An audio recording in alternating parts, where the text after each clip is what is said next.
पौराणिक कथा के अनुसार एक साहूकार के घर में 7 बेटों की बहुएं रहती थीं।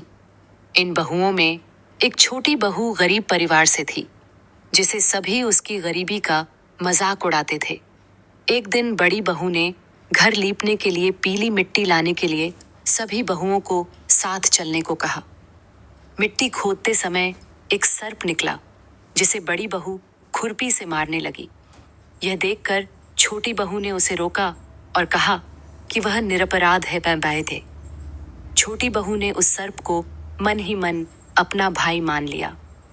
कथा आगे बढ़ती है कि छोटी बहू ने उस सर्प को दूध पिलाने के लिए कहा। एक दिन जब छोटी बहू ने गलती से सर्प को गर्म दूध पिला दिया तो उसका मुंह जल गया। सर्प ने छोटी बहू को बताया कि वह गर्म दूध नहीं पी सकता। सर्प की मां ने छोटी बहू को गर्म दूध पिलाने के लिए डांटा, लेकिन सर्प ने अपनी बहन को माफ कर दिया। कुछ दिनों के बाद सर्प छोटी बहू के मायके में आया और उसे घर ले जाने के लिए कहा।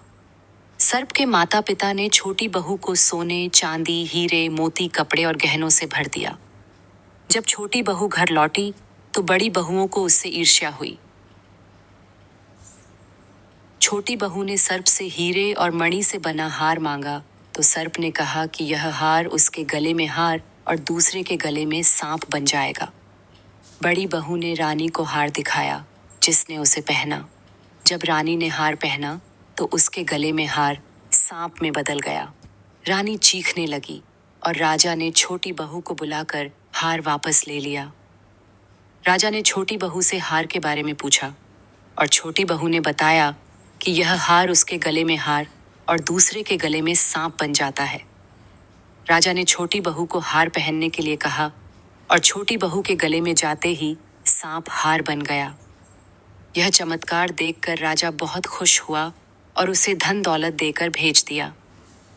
इस कथा के अनुसार नाग पंचमी का पर्व सांपों की पूजा और उनकी रक्षा के लिए मनाया जाता है। सांपों को दूध पिलाने और उन्हें सम्मान देने से सर्प देवता का आशीर्वाद प्राप्त होता है।